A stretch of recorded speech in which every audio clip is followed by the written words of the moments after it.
নাহং তিষ্ঠামি বৈকুণ্ঠে চ যজ্ঞাং হৃদয় ন চ মদ্ভক্তামি যত্র গায়ন্তি তত্র তিষ্ঠামি। হে নারদ, একদিন নারদ ভগবানকে প্রশ্ন করলেন, ভগবান তুমি হলে দয়াময়, কৃপাময়, করুণাময়, দয়া করবার জন্য তুমি বসেই আছো, কিন্তু ভগবান আমার জীবনে একটা কঠিন প্রশ্ন, যে কোন জায়গায় গেলে তোমাকে 24 ঘন্টা পাওয়া যাবে? তুমি তো বৈকুণ্ঠে 24 ঘন্টা থাকো না, তাহলে তোমাকে কোথায় গেলে 24 ঘন্টা পাবো? ভগবান বললেন, নারদ নাহং তিষ্ঠামি বৈকুণ্ঠে চ, মানে আমি বৈকুণ্ঠে সবসময় বিরাজ করি না। যোগিনাং হৃদয় ন চ, কোন যোগী ঋষি মুনি ঋষির হৃদয়েও আমি সর্বক্ষণ থাকি না। তবে কোথায় থাকো প্রভু? না মদ্ভক্তামি যত্র গায়ন্তি তত্র তিষ্ঠামি। হে নারদ, অর্থাৎ যেখানে আমার ভক্তরা সবাই মিলে মিশে বসে সাধু গুরু বৈষ্ণবের আগমন ঘটিয়ে যেখানে হরিনাম কৃষ্ণ নাম করে থাকে, সেই জায়গায় আমি প্রত্যেকটা সময় বিরাজমান, প্রত্যেকটা মুহূর্ত বিরাজমান, প্রত্যেকটা ক্ষণ বিরাজমান। তাই ভগবান শ্রীকৃষ্ণের শ্রীপাদ পদ্মে স্মরণ করে তাকে প্রণাম জানিয়ে আজ আস্বাদন করব তারই রূপের কথা, তারই রূপের বর্ণনা। এখন রূপের বর্ণনা জানতে হলে বৃন্দাবনের পরিস্থিতিটাকে একটু জেনে নিতে হবে। আজ ভগবান শ্রীকৃষ্ণচন্দ্র গোষ্ঠে গমন করেছিলেন। রাধারানী আমার আঙ্গিনার মাঝে দাঁড়িয়েছিলেন, সঙ্গে দাদা বলরাম ছিল বলে রাধারানীর সাথে গোবিন্দের চোখাচোখি কথা হয়েছে, কিন্তু মুখে মুখে কোনো কথা হয়নি। প্রাণ গোবিন্দ আমার গোচারণে গমন করলেন, আর রাধারানী আমার নিজের বাড়ির আঙ্গিনায় দাঁড়িয়ে দাঁড়িয়ে প্রাণ গোবিন্দের যাত্রা দর্শন করলেন। রাধারানী আমার শাশুড়ি জটিলা এবং ননদী কুটিলার আদেশে একটা সোনার কলসি নিয়ে, শুনুন মায়েরা ভালো করে, একটু মন দিয়ে শুনুন, শাশুড়ি জটিলা এবং ননদী কুটিলার আদেশে একটা সোনার কলসি নিয়ে শ্রী যমুনায় জল আনতে গেলেন। এখন যমুনায় জল আনতে গিয়ে রাধারানী আমার চারিদিকটা ভালো করে চেয়ে নিচ্ছে, একবার এদিক দেখছে, একবার ওদিক দেখছে। আমরাও যদি কোনোদিন পুকুরে স্নান করতে যাই, যদিও এখনকার দিনে খুব কম জন আছেন যারা পুকুরে স্নান করতে যান বা পুকুরে জল আনতে যান, যদি কেউ পুকুরে জল আনতে যান বা স্নান করতে যান, তাহলে দেখবেন চারিপাশটাকে ভালো করে দেখে নেয় যে কেউ নেই তো, আমাকে কেউ দেখছে না তো, তাহলে এইবার টুক করে স্নানটা করে নি। এখন রাধারানী চারিদিকে তাকাচ্ছেন, কিন্তু আমাদের তাকানো আর রাধারানীর তাকানোটার পার্থক্য আছে। আমরা ভাবছি যে কেউ নেই তো, কেউ আবার আমাকে দেখছে না তো, আর রাধারানী মনে মনে ভাবছে যদি কাউকে দেখতে পেতাম, যদি একবার দর্শন হয়ে যায়, একবার ভালো করে তাকিয়ে তাকিয়ে দেখে নি, তারপর জলটা নেব, যদি একবার দর্শন হয়ে যায়। কার দর্শন? প্রাণনাথের দর্শন। তাই রাধারানী আমার চারিদিকে তাকিয়ে প্রাণনাথকে দেখতে না পেয়ে বড় নিরাশ হয়ে কলসিটা যমুনার জলে ডুবাবে, অর্ধেকটা ডুবিয়েছে। ওই অর্ধেকটা ডোবানো মাত্রই রাধারানীর নয়ন পড়ে গেল প্রাণ গোবিন্দের রূপে। নয়ন পড়তো না মায়েরা, নয়ন পড়তো না যদি না একটা শব্দ এসে রাধারানীর কানে বাজত। কি শব্দ? কিসের শব্দ? না যে শব্দ শুনলে শ্রী যমুনায় উজান বয়ে যায়, যে শব্দ শ্রবণ করলে ধবলি শ্যামলী মঙ্গলী তারা ছুটতে ছুটতে প্রাণগোবিন্দের চরণে এসে লুটিয়ে পড়ে। যে শব্দ শুনলে ব্রজগোপীদের মন হরণ হয়ে যায়, সেই শব্দ শুনলেন রাধারানী। কোন শব্দ বলো তো? হ্যাঁ, বাঁশির শব্দ। প্রাণগোবিন্দ আমার কদম তলে দাঁড়িয়ে দাঁড়িয়ে কদম গাছে ঠেস দিয়ে মুরলীর ধ্বনি করলেন। বাঁশি তিন প্রকার। কি কি? একটা হলো বেনু, একটা হলো বংশী, আর একটা হলো মুরলী। এই তিনটে বাঁশি বাজার তিন রকম সময় আছে। বেনু বাজে কখন না, যখন গোবিন্দ আমার গোষ্ঠে গোচারণে গমন করতেন তখন বেনু বাজিয়ে যেতেন, আর যখন গোষ্ঠ থেকে বাড়ি ফিরতেন তখন বেনু বাজিয়ে ফিরতেন। আর বংশী, বংশী বেজেছে সব লীলাতে।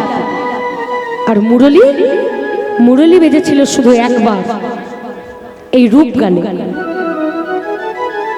রাস করবেন বলে প্রাণ গোবিন্দ আমার মুরলীর ধ্বনি করে ব্রজগোপীদের আহ্বান জানিয়েছিলেন। সেই একবারই বেজেছিল মুরলী। তাই আজ গোবিন্দ আমার যেই না মুরলীর ধ্বনি করলেন,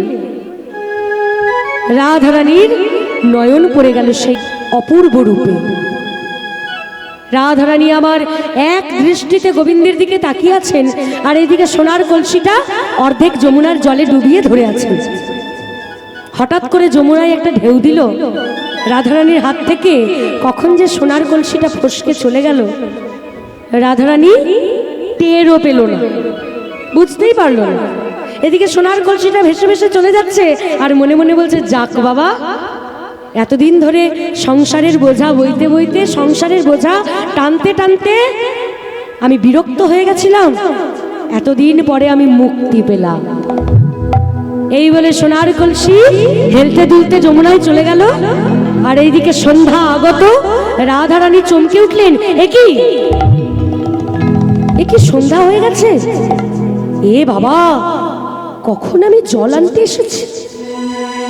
বাড়িতে শাশুড়ি আছে, ননদি আছে, তারা তো আমায় বকাবকি করবে না, বাবা জল নিয়ে যাই। একি আমার কলসি, কলসিটা কোথায় গেল? আমার কলসিটা তোমার হাতেই ছিল। যা, কলসি হারিয়ে গেল। এইবার মায়েরা বলুন তো, একটা সোনার কানের যদি হারিয়ে যায়, ঘর ঢুকতে ভয় লাগে না? সোনার কানের যদি হারিয়ে যায়, আমি তো একটা ছোট সোনার কানের কথা বলছি, আমার যদি কোনোদিন সোনার কানের হারিয়ে যায়, বিশ্বাস করুন আমার মা আমাকে মেরে ঘর থেকে বার করে দেবে। বলবে, যেটা পরবার কোনো যোগ্যতা নেই তোমার, সেটা পরবারও দরকার নেই, কি দরকার ছিল তোমার সোনার কানেরটা পরবার? আর রাধারানীর সোনার কলসি হারিয়ে গিয়েছে, কি করে ঘর ঢুকবে বলুন তো? ভয়ে একেবারে কাঁপছে রাধারানী। এবার কাঁপতে কাঁপতে যেই না শ্বশুর বাড়িতে ঢুকেছে, সঙ্গে সঙ্গে জটিলা বলে উঠলো, বৌমা, ও বৌমা, বৌমা, এত দেরি হলো যে তোমার জল আনতে, জল কই? কুটিলা কোমর বেঁধে বলছে, ও মা, আরে জলটা পরে দেখবে, আগে দেখো তোমার সোনার কলসিটা কই। তাই তো, ও বৌমা, সোনার কলসিটা কোথায় ফেলে এলে? কলসিটা কই? রাধারানীর মুখে কোনো উত্তর নেই। এক পাশে দাঁড়িয়ে দাঁড়িয়ে রাধারানীর চোখ থেকে জল পড়ছে। তা দেখে জটিলা কুটিলা বুঝতে পেরে গেল যে সোনার কলসি হারিয়ে গিয়েছে। এই মুহূর্ত থেকে শুরু করে প্রায় ঘন্টাখানেক রাধারানীকে গঞ্জনা বঞ্চনার শেষ রাখছে না। মুখে যা আসছে তাই বলছে। উননমুখী, পুরামুখী, গামলামুখী, ঝাঁটামুখী। ওই কলসি যমুনার জলে হারানোর আগে দড়ি কলসি দিয়ে যমুনায় ডুবে মরতে পারলি না? মুখে যা আসছে তাই বলছে, যা আসছে। এখন রাধারানীর সখীরা রাধারানীর গৃহের দ্বার দিয়ে পেরিয়ে যাচ্ছিল। হঠাৎ করে চিৎকার চেঁচামেচি শুনতে পেয়ে তাড়াতাড়ি করে ঘরে ঢুকে বললে, এ কি রাধে, তোর শাশুড়ি ননদি তোকে এমন করে গঞ্জনা করছে কেন রে? কি হয়েছে? তুই কি অপরাধ করেছিস? রাধারানী চুপ করে দাঁড়িয়ে দাঁড়িয়ে কাঁদছে, আর ললিতা বিশাখার প্রশ্নের উত্তর দিচ্ছে কুটিলা কেমন করে। বকবো না, ওকে কথা শোনাবো না। কি করেছে জানিস? সোনার কলসি নিয়ে জল আনতে গিয়ে আমাদের সোনার কলসিটা এই মুখপুরি হারিয়ে দিয়ে এসেছে। ললিতা বিশাখা চিন্তা করছে, ও বাবা, সোনার কলসি হারিয়ে এসেছে, তাহলে তো বকাবকি করবেই, তাহলে তো আর কিছু বলার নেই। বাড়ির লোক তো বকবে, সোনার কলসি হারিয়ে দিয়ে চলে এসেছে, তা বকবে না? কিন্তু মনে মনে ভাবছে, সোনার কলসিটা কেন হারিয়ে এলো রাধারানী? এমন কি দেখলো যে সোনার কলসি হারালো? তাহলে এই কথা জানতে হলে রাধারানীকে আগে শ্বশুর ঘর থেকে বের করে আনতে হবে। ললিতা বুদ্ধি করে বলে উঠলো, দেখো জটিলা মা, এই কুটিলা, দেখ ভালো করে, আমার কথাটা মন দিয়ে শোন। এই সোনার কলসিটা তোরা কোথা থেকে পেয়েছিস? বলে কেন? ওই যে বিয়ের সময় রাধারানীর বাবা সোনার কলসিটা পণ দিয়েছিল। বলে ও, তা রাধারানীর বাবা রাধারানীকে সোনার কলসি দিয়েছে, রাধারানী সোনার কলসি হারাবে নাকি যত্ন করে রাখবে সেটা রাধারানীর ব্যাপার। তোরা এত নেচে মরছিস কেন? তোরা এত লাফাচ্ছিস কেন? এই কথা যদি বৃষভানু রাজা জানতে পারে, তোদের কি অবস্থা হবে বুঝতে পারছিস? কি অবস্থা হবে বুঝতে পারছিস? কিন্তু যদি তোরা ভালো করে বলিস, আমরা যদি বৃষভানু রাজাকে ভালো করে বলি, তাহলে একটা সোনার কলসির বদলে বৃষভানু রাজা দুটো সোনার কলসি দেবে। বলে হ্যাঁ? জটিলা তো লোভী, বলে উঠলো, হ্যাঁ, একটার বদলে দুটো। একটার বদলে যদি দুটো পায় তাহলে তার বউটাকে বকাবকি করে লাভ নেই। তাই বলে উঠলো, এই ললিতা, তুই বলছিস দুটো দেবে? দেবে তো? বেশ বেশ, তাহলে দুটো দেবে, তার বকাবকি করবো না। তাই মুখপুরীকে এক্ষুনি আমার সামনে থেকে নিয়ে যা, আমি দু চোখে সহ্য করতে পারছি না। রাধারানী মনে মনে ভাবছে, ভালোই হলো বাবা, শাশুড়ি ননদির কাছে মুক্তি পেলাম, এবার একটু শান্তিতে বাইরে গিয়ে বসতে পারবো। রাধারানীকে সঙ্গে করে নিয়ে আজ ললিতা বিশাখা চিত্রা চম্পক লতিকা অষ্ট সখী মিলে যমুনার কূলে গিয়ে বসলো। আর যমুনার কূলে বসে বসে এইবার ললিতা বিশাখা প্রশ্ন করছে। দেখুন মায়েরা, প্রশ্নটা কয়েক কোটি টাকার প্রশ্ন, আর উত্তরটাও কিন্তু কয়েক কোটি টাকারই উত্তর। কি প্রশ্ন করলো? ললিতা বলে উঠল, রাধে, মানুষ যখন পিতলের কলসি পাই, পিতলের কলসি পাই রে, তখন ওই মাটির কলসির কথা ভুলে যাই, ভুলে যা। আবার যখন মানুষ রূপোর কলসি পাই, রূপোর কলসি পাই, তখন ওই পিতলের কলসির কথা ভুলে যাই, ভুলে যা। আবার যখন মানুষ সোনার কলসি পায়, যখন সোনার কলসি পাই রে, তখন সেই মানুষ রূপোর কলসির কথা ভুলে যায়। তখন সেই মানুষ রূপোর কলসির কথা ভুলে যা। রাধে, মানুষ যখন পিতলের কলসি পায় তখন মাটির কলসির কথা ভুলে যায়, আবার যখন কেউ রূপোর কলসি পায় তখন সেই মানুষ পিতলের কলসির কথা ভুলে যায়, আবার যখন কেউ সোনার কলসি পেয়ে যায় তখন সেই মানুষ ওই রূপোর কলসির কথাও ভুলে যায়। কিন্তু রাধে, আজ আমাদের কাছে খুলে বল রাই, খুলে বল রাই, ওই যমুনায় জল আনতে গিয়ে এমন কোন কলসির সন্ধান পেলি? কোন কলসির সন্ধান পেলি?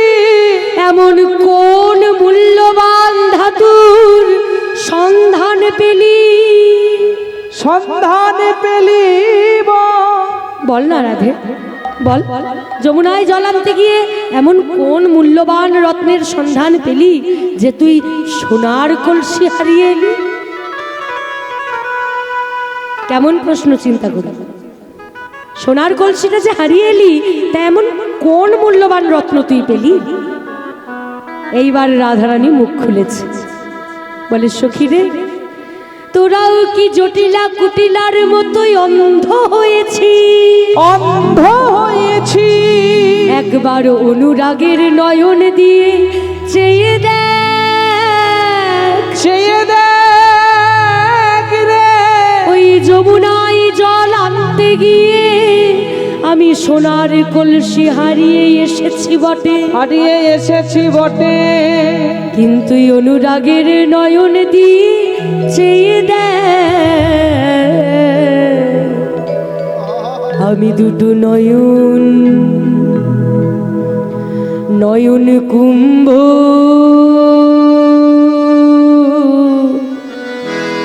কুম্ভ ভরে নেছি সখী রে।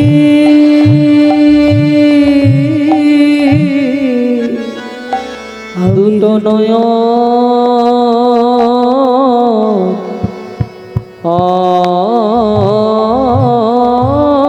নয়ন কুম্ভ,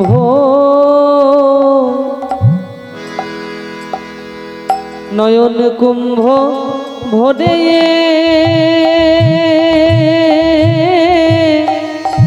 নেছি রে। গোবিন্দে রূপ সাগরে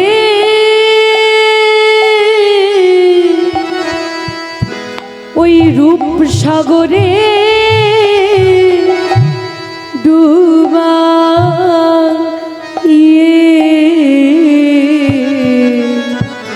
আমি দুটো নয়ন কুম্ভ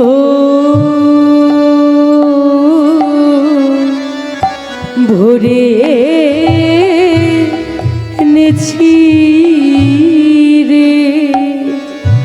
গোবিন্দের রূপ সাগরে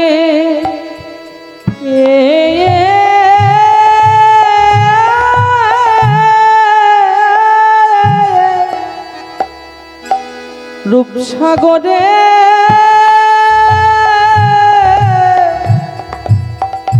ডুবাইয়ে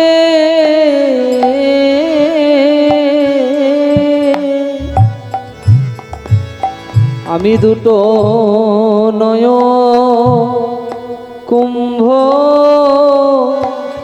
ভরে নেছি। গোবিন্দে রূপ সাগরে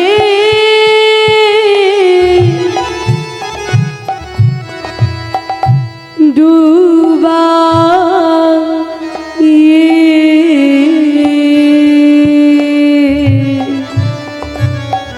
ওই আমার দুনয়নে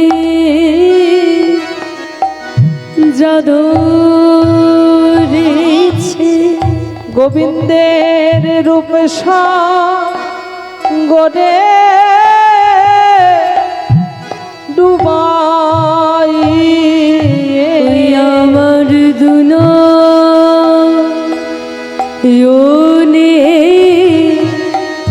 জাদরেছে। গোবিন্দের রূপ সাগরে ডুবাই নিজের বলতে কিছু রাখি নাই সই, আমার দুনয়নে যা ধরেছে। নিজের বলতে কিছু রাখি নাই সই, আমার দুনয়নে যা ধরেছে। ওই রূপ সাগরে ডুবাই আমার দুনয়নে যা ধরেছে গোবিন্দের রূপ সাগরে ডুবাই আমাদের দুনয়নে যা ধরেছে নিজের বলতে কিছু রাখি নাই সই ওগো দুনয়নে যা ধরেছে নিজের বলতে কিছু রাখি নাই সই ওগো দুনয়নে যা ধরেছে রূপ সাগরে ডুবাই আমার দুনয়নে যা ধরেছে ওই রূপ সাগরে ডুবাই আমার দুনয়নে যা ধরেছে ওই রূপ সাগরে ডুবাই আমার দুনয়নে যা ধরেছে গোবিন্দের রূপ সাগরে ডুবাই দুনয়নে যা ধরেছে রূপ সাগরে ডুবাইয়ে দুনয়নে গৌর হরিবল হরিবল সাগরে ডুবাইয়ে দুনয়নে যা ধরেছে সাগরে ডুবাইয়ে দুনয়নে যা ধরেছে সাগরে ডুবাইয়ে দুটো নয়ন কুম্ভ ভরে এনেছি রাধারানী আমার কেঁদে কেঁদে বললেন সখীরে তোরা কি জটিলা কুটিলার মতো অন্ধ হয়েছিস একবার অনুরাগের নয়ন দিয়েছে দেখ যমুনায় জল আনতে গিয়ে আমি আমার সোনার কলসি হারিয়ে এসেছি বটে কিন্তু আমি আমার দুটো নয়ন কুম্ভ ভরে এনেছি ভরে এনেছি গোবিন্দের রূপ সাগরে ডুবাই আজ গোবিন্দের রূপ দর্শন করে এসেছেন রাধারানী সখীরা বলে উঠল রাধে তাই তো ভাবি যে তুই সোনার কলসি কি করে হারিয়ে এলি আচ্ছা রাধে তুই গোবিন্দের কেমন রূপ দর্শন করলি আমাদের কাছে একটু খুলে বল রাধারানী বলছে সখী দেখলো একজন আর বলবে আরেকজন যে দেখেছে তার তো বাক শক্তি নাই আর যে বলবে তার তো দৃষ্টি শক্তি নাই তাহলে কি বলাটা ঠিক হবে এই মনে করুন আমি দীঘা বেড়াতে গিয়েছিলাম হঠাৎ করে যদি আমি এই ভাইকে বলি এ ভাই বলতো আমি দীঘাতে কি দেখেছি হ্যাঁ এটাই তো কথা যে আমি দীঘাতে গিয়ে কি দেখলাম সেটা তো আমি ভালো জানি ও কি করে জানবে তাহলে যে দেখেছে তার বলার শক্তি নাই মানে চোখ চোখ আজ গোবিন্দের রূপ দেখেছে কিন্তু চোখ তো কথা বলতে পারে না আর মুখ মুখ কথা বলতে পারে কিন্তু তার তো কোনো দৃষ্টিশক্তি নাই এইবার রেগে গিয়েছে ললিতা বিশাখা রাধে একটু বাস্তব রেখে কথা বল হ্যাঁ এখানে এতজন মায়েরা বসে আছে সবাই চোখে দেখে মুখে বল তা তুইও চোখে দেখেছিস মুখে বল সবাইকে ভগবান দুটোই চোখ দিয়েছে বলে না সখী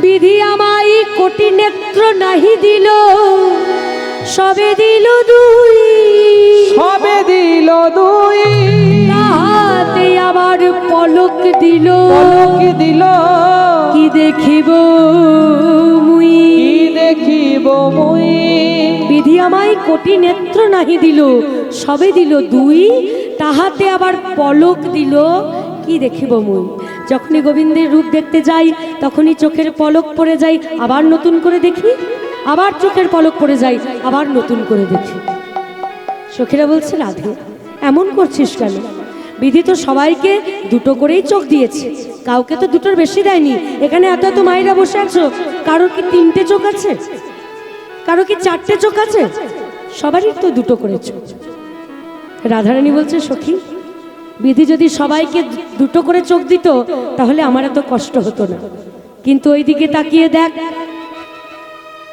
তাকিয়ে দেখ স্বয়ং ব্রহ্মা ব্রহ্মার কটা চোখ? ব্রহ্মার হলো 4টে মাথা। তাহলে 4টে মাথাতে যদি 2টো করে চোখ হয়, কটা চোখ হয়? 8টা চোখ হয়। আবার এইদিকে তাকিয়ে দেখ বাবা ভোলানাথ, তার 5টা মাথা, 3টে করে চোখ। তাহলে কটা চোখ হয়? 18। 5 দিনে 15টা চোখ। আবার ওইদিকে তাকিয়ে দেখ সরানন কার্তিক, কার্তিকের 6টা মাথা, 6টা মাথাতে 2টো করে চোখ। কটা চোখ? তাহলে 12টা চোখ।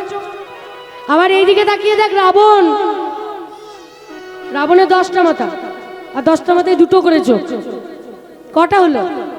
20টা চোখ।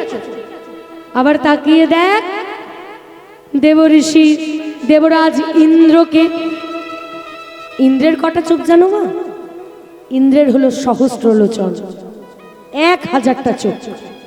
কি করে হয়েছিল না, গৌতম ঋষির অভিশাপে দেবরাজ ইন্দ্রের সারা শরীরে চোখ হয়েছিল। প্রথমে তো চোখ হয়নি।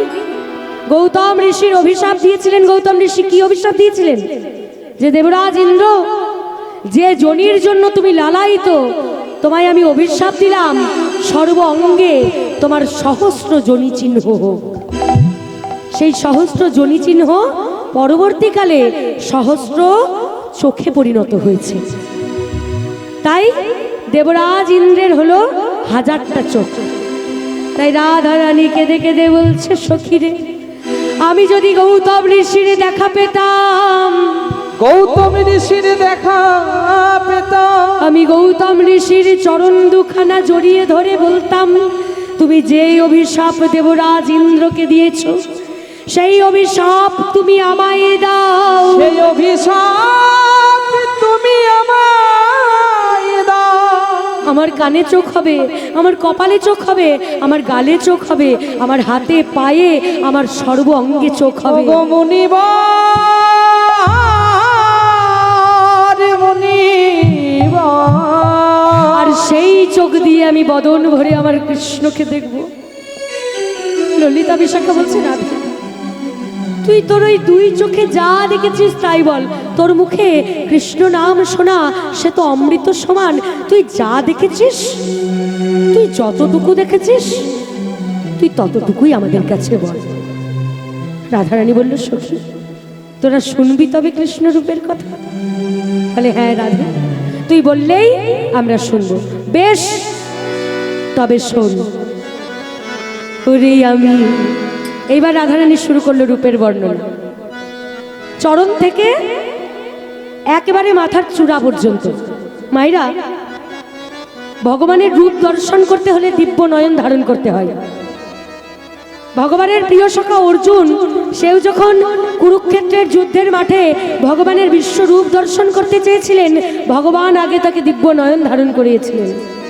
তারপর অর্জুন ভগবানের সেই বিশ্বরূপ দর্শন করতে পেরেছিলেন। তা আমরা যে চোখ দিয়ে টিভির পর্দায় উচ্ছৃঙ্খল ছবি দেখি, সমাজের বাজে বাজে কাজ দেখি, সেই চোখ দিয়ে তো আর গোবিন্দ দর্শন হবে না। তাই চোখ দিয়ে নয়, আজ আমরা মন দিয়ে গোবিন্দকে দর্শন করব। সবাই চোখ বন্ধ করে মনে মনে গোবিন্দের চরণ থেকে একেবারে চূড়া পর্যন্ত দেখে নাও। এই যে গোবিন্দ, গোবিন্দের চরণ থেকে একেবারে চূড়া পর্যন্ত দেখে নাও। একটা একটা করে বর্ণনা। কি বলা হলো? রাধারানী বলছে, সখী ওই আমি দেখিলাম যমুনার কূলে গো, দেখিলাম যমুনার কূলে, আমি দেখিলাম যমুনার কূলে গো, দেখিলাম যমুনার কূলে। আরে আমি দেখিলাম যমুনার কূলে গো, দেখিলাম যমুনার কূলে।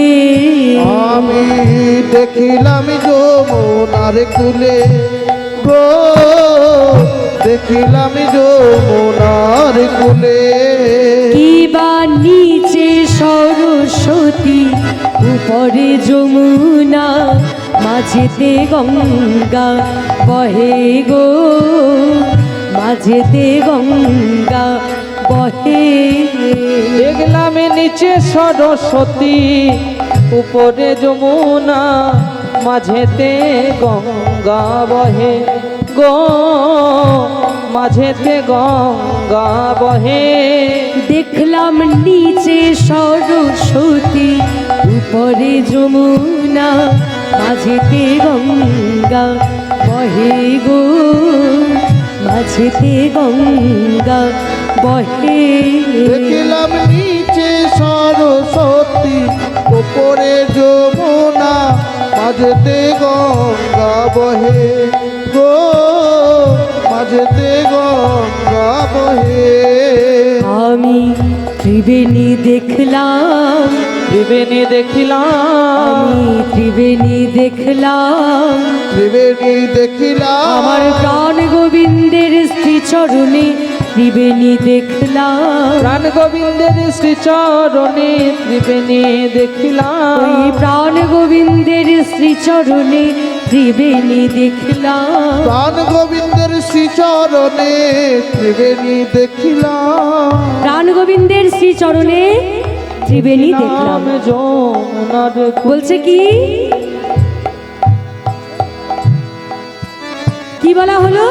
বলছে সখী আমি দেখিলাম যমুনার কূলে, নিচে সরস্বতী, উপরে যমুনা, মাঝেতে গঙ্গা বহে। ত্রিবেণী কোথায় দেখা যায়?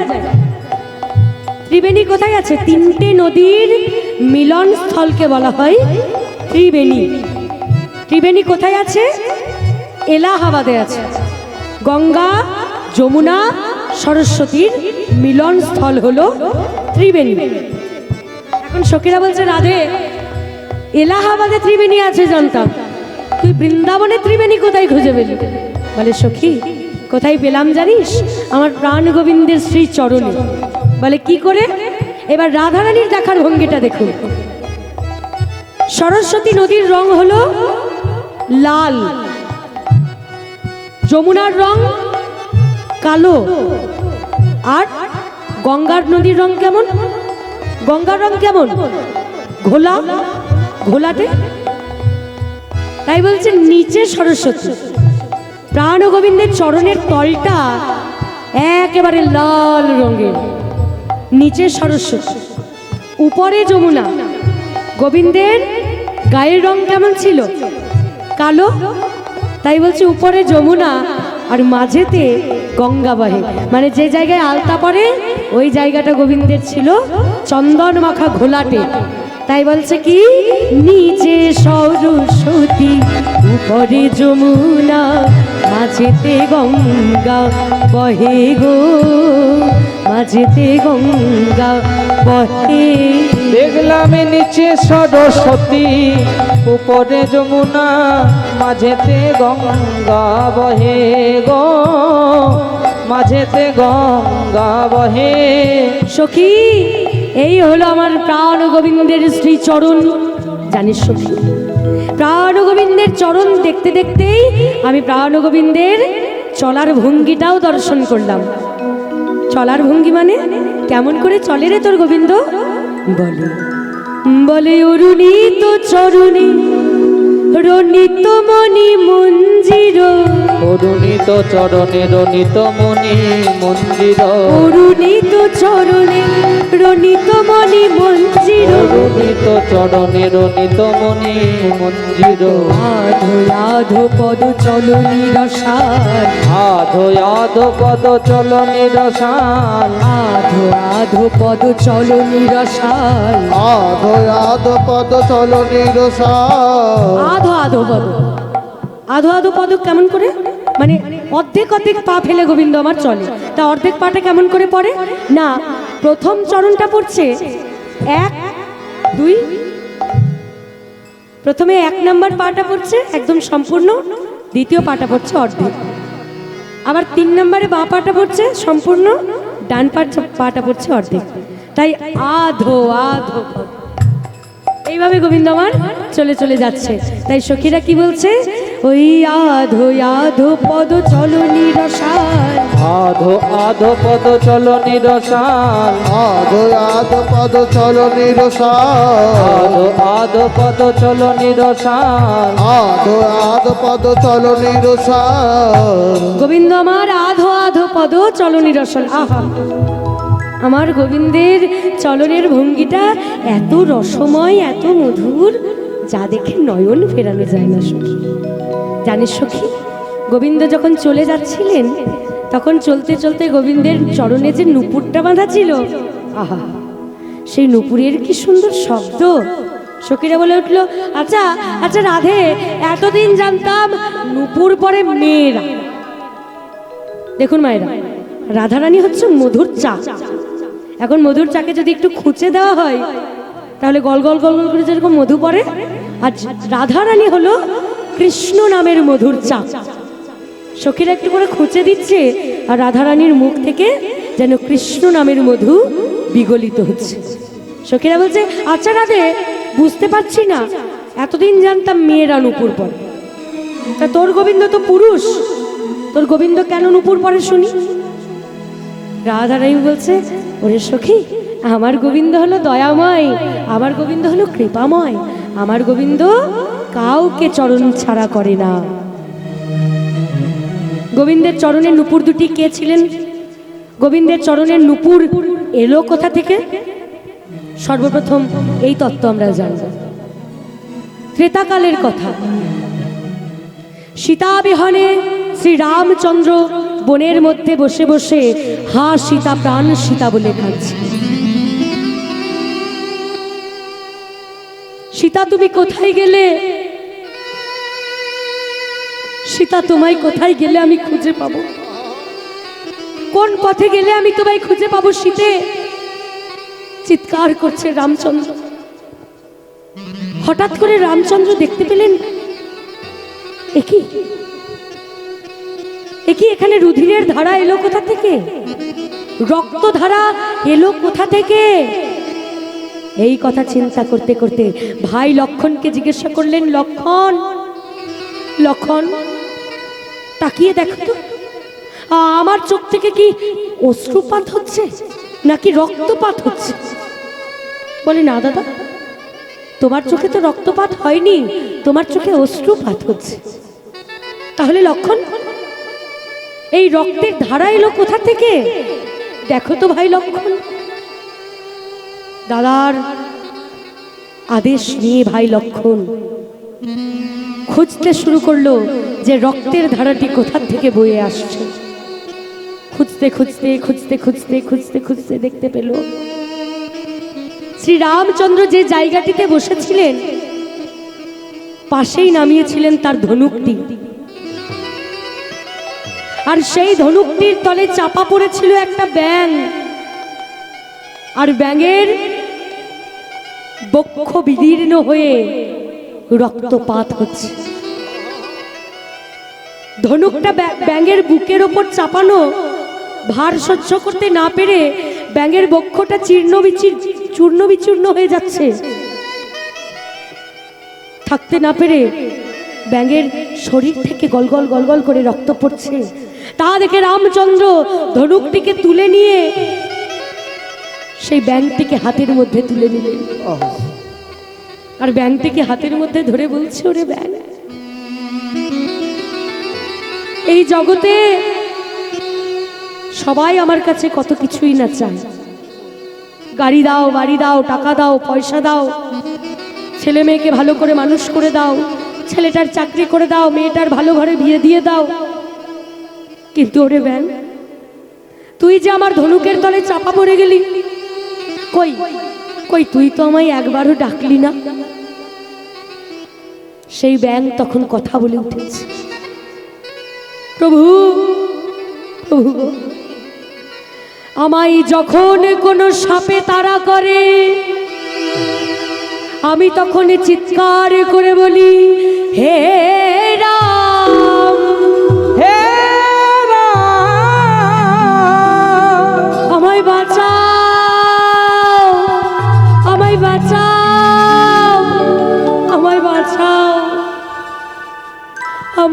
যখন কোনো জীব জন্তু তারা করে, আমি চিৎকার করে বলি জয় শ্রীরাম, জয় শ্রীরাম, জয় শ্রীরাম। আর আজ চেয়ে দেখো ভগবান, আজ আমি তোমারই ধনুকের তলে চাপা পড়েছি। আজ আর আমি কার নাম ধরে ডাকবো বলো? আজকে যেই রক্ষক সেই ভক্ষক, যে রক্ষা করে তারই ধনুকের তলে চাপা পড়েছে। তাহলে আজ আর কাকে চিৎকার করে ডাকবো আমি? শ্রী রামচন্দ্র বললেন, ওরে ব্যাং, ওরে ব্যাং, তুই এত ভালো কথা বলিস। বলে, প্রভু আমি তো কোনো ব্যাং নই, আমি আমার গুরুদেবের অভিশাপে এই ব্যাং কুলে জন্মগ্রহণ করেছি। গুরুদেব, তোরও গুরু আছে ব্যাং? বলে, হ্যাঁ, আমার নাম হলো কর্ণমুনি, আর আমার গুরুদেবের নাম হলো বিশ্বাবস্য মুনি। ওরে ব্যাং, তুই আমার কাছে কি চাস বল? তুই যা চাইবি আমি তোকে তাই দেব। ব্যাং বললেন, প্রভু, প্রভু গো, দিতেই যদি হয় তবে তুমি আমাকে নয়, তবে তুমি আমার গুরুদেবকে কিছু দাও। সঙ্গে সঙ্গে শ্রী রামচন্দ্র ব্যাঙের কথা ফেলতে না পেরে ব্যাঙের গুরুদেব অর্থাৎ কর্ণমুনির গুরুদেব বিশ্বাবস্য মুনিকে স্মরণ করলেন।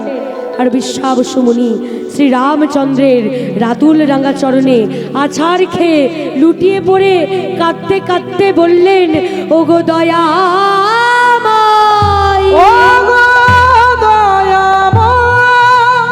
এতদিন আমি জানতাম গুরুদেবের কৃপায় শিষ্যের ভগবানের চরণ প্রাপ্তি হয়, চরণ প্রাপ্তি হয়, কিন্তু আজ আমি দেখলাম তা নয়, তা নয়, তা নয়, তা নয়। কখনো কখনো শিষ্যের কৃপায় গুরুদেবের ভগবানের চরণ প্রাপ্তি হয়ে যায়। ধন্য অনুরাগ রে, অনুরাগে রে বালাই যায়, বালাই যায়, বালাই যায়, অনুরাগে রে বালাই যায়। বিশ্বাবস্য মুনি কেঁদে কেঁদে বলছে, ভগবান এতদিন জানতাম গুরুর কৃপায় শিষ্যের ভগবানের চরণ প্রাপ্তি হয়, কিন্তু আজ আমি দেখলাম শিষ্যের কৃপায় গুরুদেবের ভগবানের চরণ প্রাপ্তি হয়ে গেল। তাই প্রভু, দিতেই যদি হয় তবে তুমি আমাকে একা নয়, তুমি আমাদের দুজনকেই দাও। কি চাই তোমাদের? কি চাও তোমরা? প্রভু, আমরা সারাটা জীবন তোমার ওই দুটি চরণে থাকতে চাই। বেশ, তথাস্তু। তবে এ যুগে নয়, আগত দাপর যুগে শ্রীধাম বৃন্দাবনে নন্দালয়ে যেদিন আমি কৃষ্ণরূপে জন্মগ্রহণ করব, সেদিন তোমরা গুরু শিষ্য দুজন মিলে হবে আমার দুই চরণের দুই নুপুর। আমার দক্ষিণ চরণে থাকবে বিশ্বাবস্য মুনি, আর আমার বাম চরণে থাকবে কর্ণমুনি। নিতাই গৌর প্রেমানন্দে হরি হরি বল, হরি বল। তাই ভগবানের চরণের দুই নুপুর হলেন সেই গুরু এবং শিষ্য, অর্থাৎ বিশ্বাবস্য মুনি এবং কর্ণমুনি। ভগবান নিজের ভক্তকে কোনোদিন চরণ ছাড়া করেন না। তাই রাধারানী বলছে, সখী এবার বুঝলি আমার গোবিন্দের চরণে নুপুর পড়ে আছে কেন? এবার শোন, এবার আমি কি দেখলাম জানিস? আমি দেখলাম গোবিন্দের চরণের ওপরে রয়েছে নুপুর, আর নুপুরের ওপরে রয়েছে কি? চরণের ওপরে কি দেখতে পাচ্ছ? ধুতি। ধুতিটা দেখতে পাচ্ছ? জানিস সখী, আজ আমি দেখলাম ওই নুপুরের সঙ্গে ধুতির ঝগড়া, নুপুরের সঙ্গে বসনের ঝগড়া। কেমন ঝগড়া? নুপুর বলছে, এই বসন, বসন একবার আমার দিকে তাকিয়ে দেখ, আমি গোবিন্দের চরণে বিরাজ করি, কিন্তু তোকে দেখ, তুই গোবিন্দের চরণের এত কাছে থেকেও গোবিন্দের চরণে বিরাজ করতে পারিস না। বসন রেগে গিয়ে বলছে, এই নুপুর, এই নুপুর, তুই যে এত গরব করছিস, কিন্তু ভেবে দেখেছিস তুই ভগবানের চরণে বিরাজ করলি তো কি হয়েছে? তুই তো হলি একটা ধাতু, তোর জন্য আমার গোবিন্দের অঙ্গে আঘাত প্রাপ্তি হয়, কিন্তু আমাকে দেখ, আমি কত নরম, আমি গোবিন্দকে আঘাত নই, আমি গোবিন্দের অঙ্গে আরাম প্রদান করি। কাঞ্চন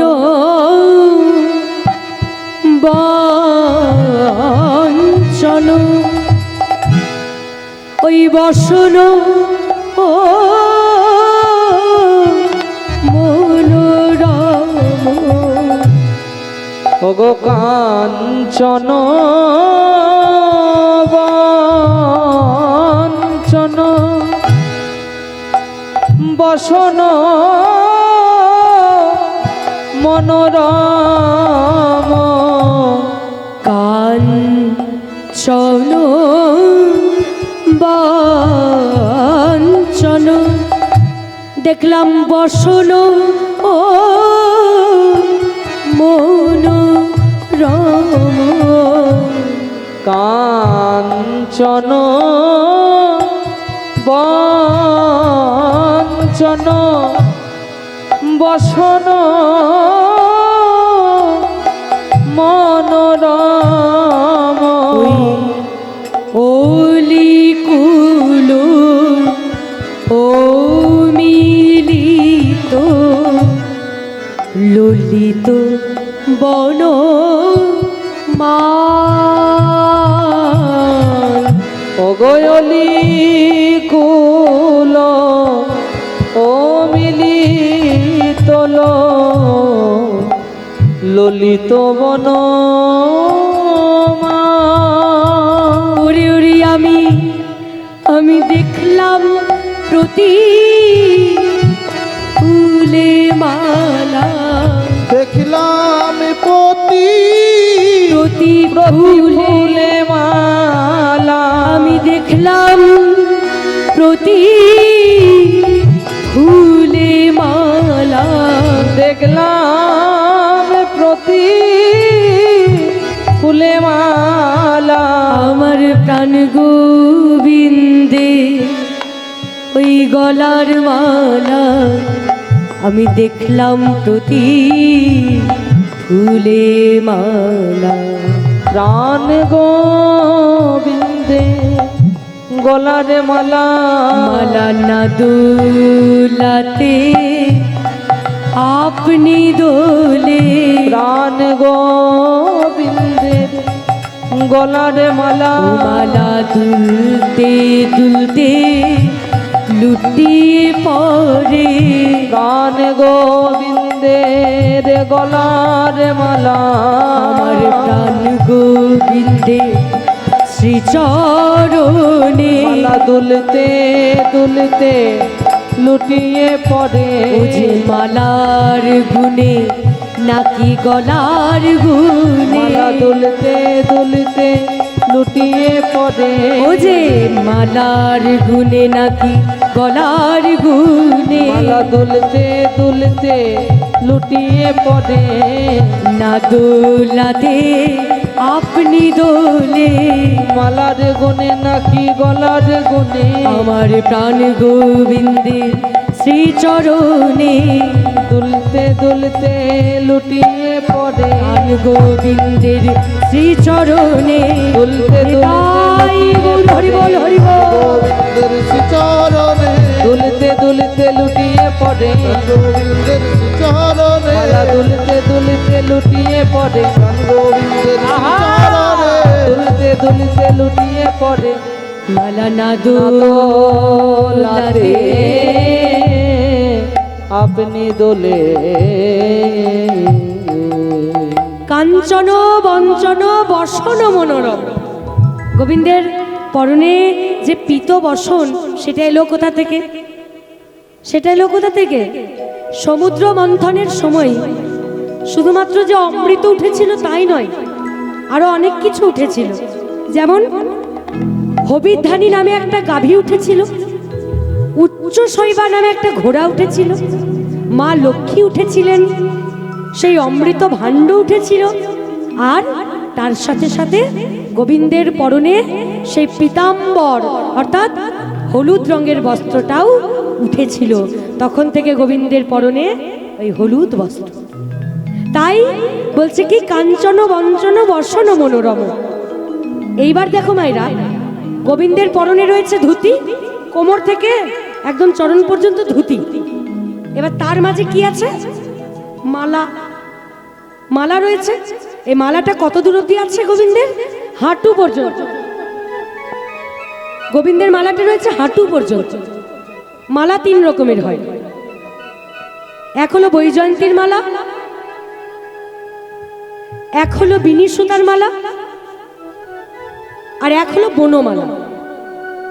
বনমালা কাকে বলে না, যে মালাটা হাঁটু পর্যন্ত দোলে তাকে বলে বনমালা। বৈজয়ন্তীর মালা কাকে বলে না, যে মালাটা 5 রকমের ফুল দিয়ে গাঁথা হয় তাকে বলে বৈজয়ন্তীর মালা। আর বিনি সুতার মালা মানে যে মালার ভেতরে কোনো সুতো থাকে না, কোনো সুতো ছাড়াই মালা গাঁথা হয়। এই মালাটা একজনই গাঁথতেন আমার গোবিন্দের জন্য, তিনি হলেন রাধারানী। এত অনুরাগ, এত ভক্তি যে রাধারানীর মালা গাঁথবার জন্য কোনো সুতো বা ছুঁচের দরকার পড়তো না, শুধু বিনি সুতার মালা গেঁথে দিতেন রাধারানী। তাই আজ গোবিন্দের গলায় রয়েছে বনমালা। মালার না দোলাতে আপনি দোলে, দুলতে দুলতে লুটিয়ে পড়ে প্রাণ গোবিন্দের শ্রীচরণে। ও যে মালার গুণে নাকি গলার গুণে। বলা হলো অলিকুলো মিলিত ললিত বনমালা। অর্থাৎ মায়েরা জেনে রাখুন, ফুল দিয়ে মালা গাঁথি, তাই তো? একটা একটা করে ফুল দিয়ে আমরা সূচের ভেতর ভরে মালা গাঁথি। তাহলে ফুল ফুল দিয়ে মালা, কিন্তু মালা দিয়ে ফুল কোনোদিন হয়? মালার মধ্যে ফুল থাকে, কিন্তু এই মালার মধ্যে ফুল, আর সেই ফুলে কি কোনো মালা হয়? হয় না। কিন্তু রাধারানী বলছে মালার মধ্যে ফুল, আবার ফুলের মধ্যে মালা। কি করে না, গোবিন্দের পরনে রয়েছে বনমালা, আর বনমালার প্রত্যেকটা ফুলে একটা করে কালো কালো ভ্রমর পাক দিচ্ছে। প্রত্যেকটা ফুলে একটা করে কালো কালো ভ্রমর পাক দিচ্ছে। তাই দেখে মনে হচ্ছে মালার মধ্যে ফুল, আবার ফুলের মধ্যে মালা। অলিগুলো মিলিত ললিত বনমাল। তারপরে এলো কি না, গোবিন্দের কোমরটা। গোবিন্দের কোমর এসেছে। রাধারানী বলছে সখী, আমার গোবিন্দের কোমরটা কেমন জানিস? দেখলাম মাঝহি ক্ষীণ পিনয়ুরু অম্বর রে। মাঝহি ক্ষীণ পিনয়ুরু অম্বর রে। দেখলাম মাঝহি ক্ষীণ পিনয়ুরু অম্বর রে। মাঝহি ক্ষীণ পিনয়ুরু অম্বর রে। গোবিন্দের কোমরটা হলো ক্ষীণ। ক্ষীণ মানে সরু মতো, আর বক্ষটা হলো আকাশের মতো চওড়া। গোবিন্দের কোমরটা সরু। কেন সরু? কারণ গোবিন্দের পেল্লাই ভুঁড়ি নেই। পেল্লাই ভুঁড়ি হচ্ছে অসুস্থতার কারণ। তাই বলছে মা জহি ক্ষীণ পিনয়ুরু অম্বরে। সখীরা এবার খোঁচা মেরে বলছে কি, এই রাধে রাধে, তা তোর গোবিন্দের কোমরটা কি ভাঙা নাকি রে? বলে কেন বলতো? বলে ওই যে কদম গাছে ঠেস দিয়ে দিয়ে মাসি বাজায়। কেন রে? কদম গাছে ঠেস কেন দেবে তোর গোবিন্দ? সোজা হয়ে দাঁড়িয়ে দাঁড়িয়ে বাঁশি বাজাতে পারে না? বলে তোরা জানিস না, তাই তোরা বলছিস। তোরা কি জানিস ওই কদম গাছটা কে? বলে কে রাধে? তবে শোন, সেই ত্রেতাকালের কথা। আবার এলো ত্রেতাকালের কথা। কদম গাছটা কে ছিল জানো না? জেনে রাখো। সীতা তখন ছিল বনবাসে। শ্রী রামচন্দ্র মনে মনে স্থির করলেন অশ্বমেধ যজ্ঞ করবেন। কিন্তু যজ্ঞ করতে হলে আরো একটা স্ত্রী প্রয়োজন, মানে স্ত্রীকে বামে বসিয়ে তবেই যজ্ঞ সম্পূর্ণ হয়। তাই অযোধ্যার সমস্ত গুরুজনেরা বলে উঠলেন, রামচন্দ্র তোমাকে আরো একটা বিবাহ করতে হবে। তুমি যদি আরো একটা বিবাহ করো তবেই অশ্বমেধ যজ্ঞ সম্পূর্ণ হবে।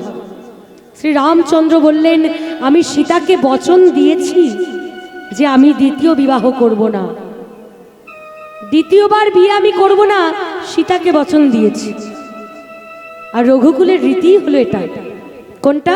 ওই যে কথাই বলে না, রঘুকুলের রীত সদা চলি আই, প্রাণ যায় পর বচন না যাই। প্রাণ চলে যাবে কিন্তু কথা যখন দিয়েছি কথার দাম রাখতে হবে। রামচন্দ্র বললেন, বিবাহ আমি দ্বিতীয় করতে পারবো না, অন্য কোনো যদি পরিকল্পনা থেকে থাকে তাহলে সেটা তোমরা আমায় জানাতে পারো। ব্রাহ্মণ পণ্ডিতগণ বললেন, উপায় একটা আছে। কি উপায়? উপায়টা হলো এই, যদি একটা সোনার সীতা নির্মাণ করা হয় আর তার মধ্যে যদি প্রাণ প্রতিষ্ঠা করা হয় তাহলে তাকে বামে বসিয়ে অশ্বমেধ যজ্ঞ সম্পূর্ণ করা গেলেও যেতে পারে। রামচন্দ্র আজ্ঞা দিলেন, ঢেরে পিটিয়ে ঘোষণা করে দিলেন, শ্যাকরা, আরে ও শ্যাকরা ভাই, তোমাদের কাজ হলো একদম হুবহু সীতার মতো দেখতে একটা মূর্তি তৈরি করতে হবে। বলে বেশ, তাই হবে। শ্যাকরা ভাই কি করলেন না, হুবহু সীতার মতো দেখতে একটা মূর্তি তৈরি করে দিলেন।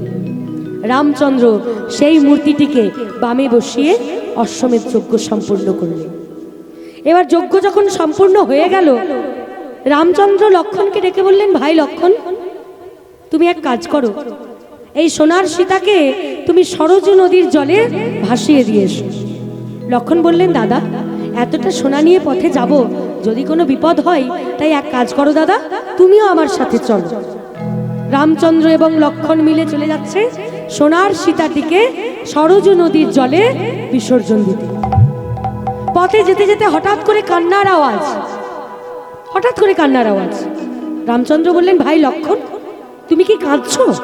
বলে, না দাদা, আমি তো ভাবলাম তুমি কাঁদছো। বলে, না, আমিও কাঁদিনি, তুমিও কাঁদনি, তাহলে এই কান্নার আওয়াজ কোথা থেকে আসছে? খুঁজতে খুঁজতে খুঁজতে খুঁজতে দেখতে পেলেন রথের মধ্যে বসে থাকা সেই সোনার সীতাটির চোখ দিয়ে জল পড়ছে। তাই দেখে রামচন্দ্র জিজ্ঞাসা করলেন, এ কি সীতা, তোমার চোখে জল পড়ছে কেন? সেই স্বর্ণ সীতা বলে উঠল, প্রভু গো, এতদিন আমি জানতাম তুমি ভক্তের ভগবান, এতদিন আমি জানতাম তুমি বাঞ্ছা কল্পতরু, কিন্তু আজ আমি জানলাম তা নয়, তা নয়, তুমি হলে স্বার্থপর। কেন কেন তোমার আমাকে স্বার্থপর বলে মনে হলো কেন গো? কেন মনে হলো জানো প্রভু? তোমার যখন প্রয়োজন হলো তখন তুমি শ্যাকরাকে দিয়ে আমার মূর্তি তৈরি করালে। তোমার যখন প্রয়োজন হলো তখন তুমি আমার মধ্যে প্রাণ প্রতিষ্ঠা করলে। তোমার যখন প্রয়োজন হলো তুমি আমাকে বামে বসিয়ে অশ্বমেধ যজ্ঞ করলে। আর যখন তোমার প্রয়োজন মিটে গেল তখন তুমি আমায় সরযূ নদীর জলে বিসর্জন দিতে যাচ্ছ। তাহলে তোমায় স্বার্থপর বলবো না তো আর কি বলবো প্রভু? রামচন্দ্র বলে উঠলেন, বেশ, তোমার এই আক্ষেপ, কথা দিলাম আগত দাপর যুগে শ্রীরাম বৃন্দাবনে নন্দালয়ে যেদিন আমি কৃষ্ণ রূপে জন্মগ্রহণ করব, সেদিন তুমি হবে বৃন্দাবনের সেই কদম্ব বৃক্ষ, যে কদম্ব বৃক্ষে ঠেস দিয়ে আমি বাঁশি বাজাবো, যে কদম্ব বৃক্ষ আমার এবং রাধারানীর প্রত্যেকটা লীলার সাক্ষী হয়ে থাকবে। নিতাই গৌর প্রেমানন্দে হরিবোল হরিবোল হরিবোল। তাই বৃন্দাবনের সেই কদম্ব বৃক্ষটা আজও পর্যন্ত বৃন্দাবনে বর্তমান, যে কিনা গোবিন্দের প্রত্যেকটা লীলায় সাক্ষী হয়ে আছে। তাই বুঝলি সখী, কেন আমার গোবিন্দ কদম ডালে ঠেস দিয়ে দিয়ে বাঁশি বাজায়? গোবিন্দের কোমর ভাঙা বলে নয়, গোবিন্দের শরীর হলো সুস্বাস্থ্যের অধিকারী। কিন্তু কদম ডালে ঠেস দিয়ে বাঁশি বাজাই, কারণ ওই হলো সেই স্বর্ণ সীতা। বলে বুঝেছি বুঝেছি, কিন্তু তুই যে বললি তোর গোবিন্দের বক্ষটা নাকি আকাশের মতো চওড়া। আরে হ্যাঁ, তা নয় তো কি। বলে হ্যাঁ রে রাধে, আকাশে চাঁদ আছে, সূর্য আছে, তারা আছে, তোর গোবিন্দের বক্ষ মাঝে আছে? বলে হ্যাঁ আছে, চাঁদ আছে, সূর্য আছে, তারা আছে, সব আছে। গোবিন্দ যেদিন কালীয় দমন করেছিলেন, কালীয় নাগের স্ত্রীগণ উপহার স্বরূপ গোবিন্দকে কৌস্তব মুনি দিয়েছিলেন। ওই মণিটা গোবিন্দের বক্ষ মাঝে সূর্যের সমান জল করে। আর মা যশোদা গোবিন্দের অঙ্গে চন্দন যখন লেপে দেয়, তা দেখে মনে হয় যেন চন্দ্র এবং সূর্যের উদয় হয়েছে। সখী জানিস, আমার গোবিন্দের হাত তো নয়, যেন দুটি হাতির সুর। মলয়জ কঙ্কন বলয় বিরাট। সখিরে মলয়জ কঙ্কন বলয় বিরাট। সখী, আমার গোবিন্দের হাত তো নয়, যেন দুটি হাতির সুর। হাতি যেরকম তার সুরগুলোকে নিয়ে সব সময় কেলি করে, ঠিক সেরকম গোবিন্দ তার হাত দুটিকে নিয়ে সব সময় কেলি করে। সখীরা বলে উঠলো হ্যাঁ রে, তা হাতির সুরে মোটা মোটা রূপোর বালা পরানো হয়, তোর গোবিন্দের আছে? বলে হ্যাঁ, ওই তো ওই মলয়জ কঙ্কন। মলয় মানে চন্দন, কঙ্কন মানে চুরি। তাই বলছে মা যশোদা গোবিন্দকে গোচারণে পাঠানোর সময় তার হাতে মোটা মোটা করে চন্দন লেপে দিয়েছিলেন। তাই দেখে মনে হচ্ছে মলয়জ কঙ্কন। বলয় মানে হলো হাতি, আর বিরাজ মানে বিরাজ করা। বলয় বিরাজ। ও গো মলয়জ কঙ্কন বলয় বিরাট। সখী, আমার গোবিন্দের বক্ষ পরে আমি কি দেখলাম জানিস? আমি দেখলাম আমার গোবিন্দের সেই মুখ, আর তার আগে দেখলাম গোবিন্দের এই নখ চন্দ্রাবলী। গোবিন্দের নখগুলো কেমন জানিস? দেখলাম নীল রতন কি নব ঘন ঘটা।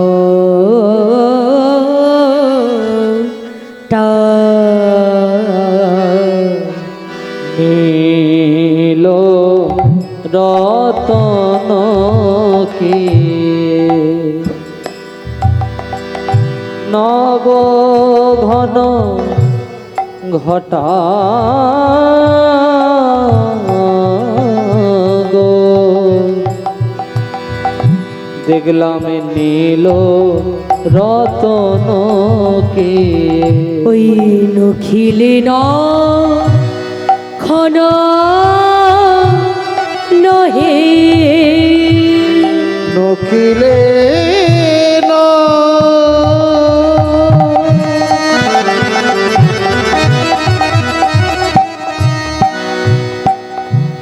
নখনে নানা সে নয়ঙ্গে ছটা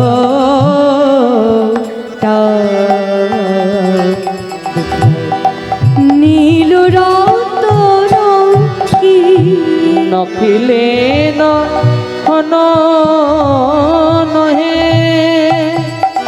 সজনী রে।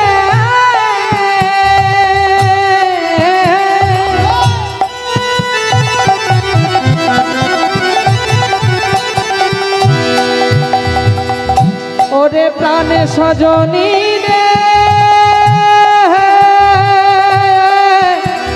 আমার সজনী সজনী রে, আমার সজনী রে। নখিলে খন নহে সে নায়ঙ্গের ছটা গো দেখলাম নীল রতন কি আমি বুঝিতে নারিলাম, আমি বুঝিতে নারিলাম, আমি বুঝিতে নারিলাম, আমি বুঝিতে না দিলাম নীল রতন নাকি নবমেঘ বুঝিতে নারিলাম, রতন নাকি নবমেঘ বুঝিতে নারিলাম, রতন নাকি নবমেঘ বুঝিতে নারিলাম, রতন নাকি নবমেঘ বুঝিতে না দিলাম নখিলে হন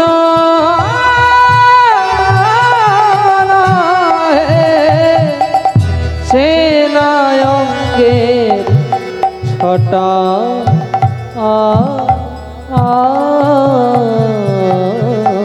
গো নীল রতন কি নীল রতন কিয়ে নব ঘন ঘটা, মানে নীল রতন দেখলাম নাকি নব ঘন কালো মেঘ দেখলাম সেটাই বুঝতে পারলাম না।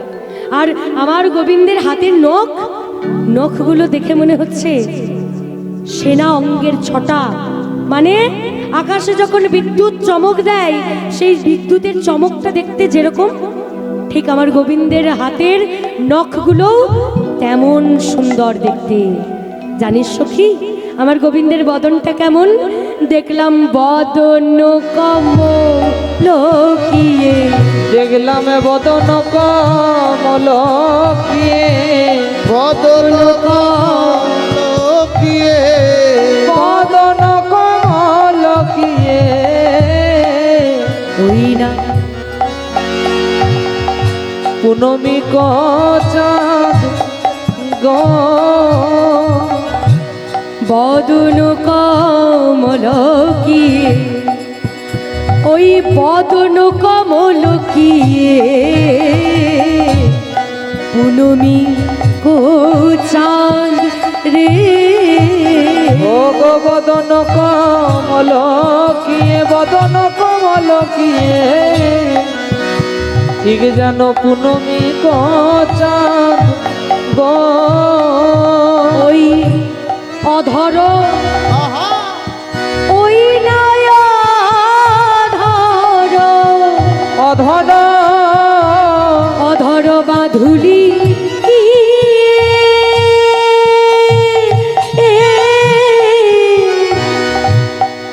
ওই কিশলয় রে, ও গো অধর বাঁধুলি গিয়ে কিশলয় বাঁধ গো বলছে কি বধুর বদন কমল কিয়ে পূর্ণমিক চাঁদ। আমি বুঝতে পারছি না আমার বধুর বদনটা কমল নাকি পূর্ণিমার চাঁদ। কমল মানে পদ্ম ফুল, আমার বধুর বদনটা এই আমার বধুর বদনটা পদ্ম ফুল নাকি পূর্ণিমার চাঁদ সেটাই আমি বুঝতে পারিনি। আর সখী আমার বধুর অধরটা কেমন জানিস? আমার বধুর অধরটা এই রাধে, আমার বধুর অধরটা, অধর মানে নিচের ঠোঁট আর ওষ্ঠ মানে হলো উপরের ঠোঁট। তা আমার বধুর অধরটা কেমন জানিস? যেন কিশলয় ভাব। কিশলয় মানে, কিশলয় মানে কি? ছোটবেলায় কিশলয় বলে একটা বই পড়তাম আমরা। কিশলয় মানে হচ্ছে কচি পাতা। গোবিন্দের ঠোঁটটাকে কচি পাতা বলা হচ্ছে কেন? দেখবে গোলাপ গাছে যখন একটা কচি পাতার উদয় হয়, পাতাটা কি রঙের হয়? একবারে টকটকে লাল রঙের হয়, হয় না? কচি পাতা টকটকে লাল বর্ণের হয়। তাই বলছে সখী আমার বধূর অধর তো নয়, যেন একেবারে কিশলয় মানে কচি পাতার মতো টুকটুকে লাল। সখী জানিস আমার বধূর হাসি আর লোকের হাসি দুটো কিন্তু আলাদা। কেমন? লোকে যখন কথা বলে, কথা বলবার পরে হাসে, আমার বধূ কথা বলে মৃদু মৃদু হাসে।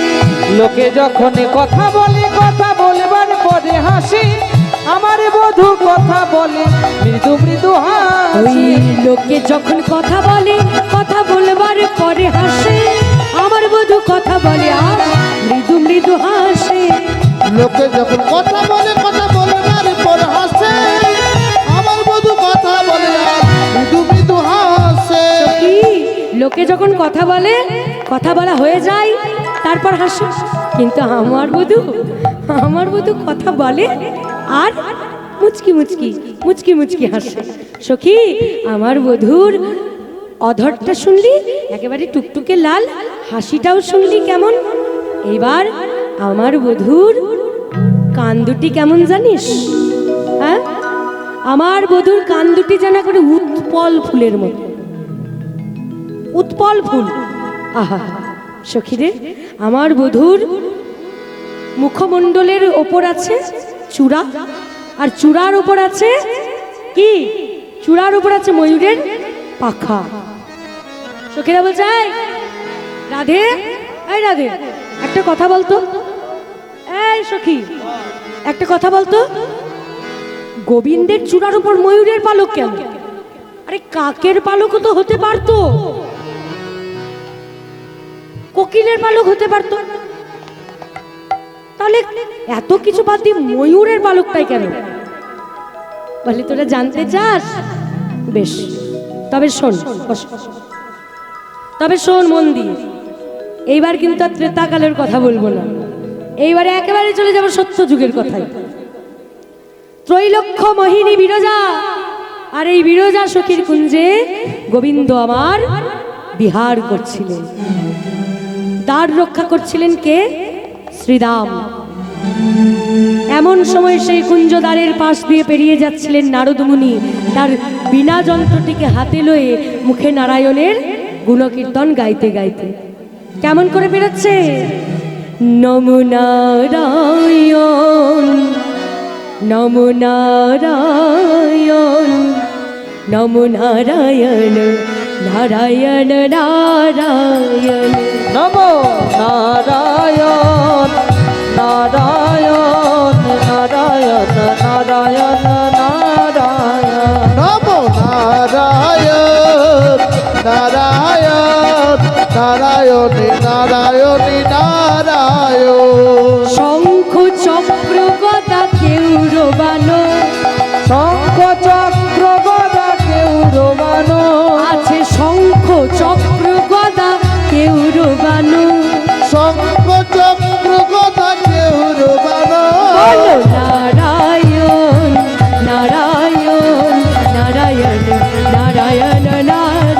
নমো নারায়ণ, নারায়ণ, নারায়ণ নারায়ণ নারায়ণ। নমো নারায়ণ, নারায়ণ, নারায়ণী নারায়ণী নারায়ণ। নারায়ণ, নারায়ণ, নারায়ণ। এইভাবে বীণা যন্ত্রটিকে হাতে নিয়ে মুখে নারায়ণের গুণকীর্তন করতে করতে নারদ মুনি সেই কুঞ্জদ্বারের পাশ দিয়ে পেরিয়ে যাচ্ছিলেন। হঠাৎ করে শ্রীরামকে দেখতে পেয়ে প্রশ্ন করলেন, শ্রীরাম, এ শ্রীরাম, এখানে কি করছিস? বলে, আমি কি করছি জানো? আমি এখানে দ্বার রক্ষা করছি। বলে, কেন রে দ্বার রক্ষা করছিস কেন? বলে, ওই যে প্রাণ গোবিন্দ আমার বিরজার কুঞ্জে বিরজার সাথে বিহার করছে, আর আমি দ্বার রক্ষা করছি। নারদ মুনি মনে মনে ভাবছে, দাঁড়া দাঁড়া, তোর দ্বার রক্ষা করে আমি বিয়ের করছি, দাঁড়া। নারদকে বলা হয় দু কাঠি। ও মায়েরা শোনো, শোনো, নারদকে বলা হয় দু কাঠি। কেন বলো তো? কারণ এর কথা তাকে, তার কথা একে সুন্দর করে লাগান ভাজান করতে পারে, ভালো ঝগড়া লাগাতে পারে নারদ মুনি। তার জানো মায়েরা, এটা জানো নাকি জানি না, এই কলিকালে কিন্তু নারদের খুব কৃপা। কলিকালে নারদ মুনির খুব কৃপা। কেন বলো তো? কৃপা করে প্রত্যেকটা ঘরে ঘরে একটা করে নারদ মুনি পাঠিয়ে দিয়েছে। ভালো করে এর কথা একে, তার কথা তাকে। পাড়াতে তো একটা করে এবিপি আনন্দের রিপোর্টার থাকে বাবা, যে একবারে সব কথা এই ঘর থেকে ওই ঘর, ওই ঘর থেকে সেই ঘর করে বেড়ায়। যাই হোক, তা এখন নারদ মুনি তার বিনা যন্ত্রটা নিয়ে পেরিয়ে যাচ্ছিলেন। শ্রীরামকে দেখে বুঝতে পারলেন দ্বার রক্ষা করছে। এখন এই কথা জানতে পেরে নারদ মুনি ছুটতে ছুটতে চলে গেলেন কোথায়? রাধা রানীর কাছে। চিৎকার করে বলে উঠলেন, রাধে রাধে রাধে রাধে। এ কি মুনিবর, কি ব্যাপার?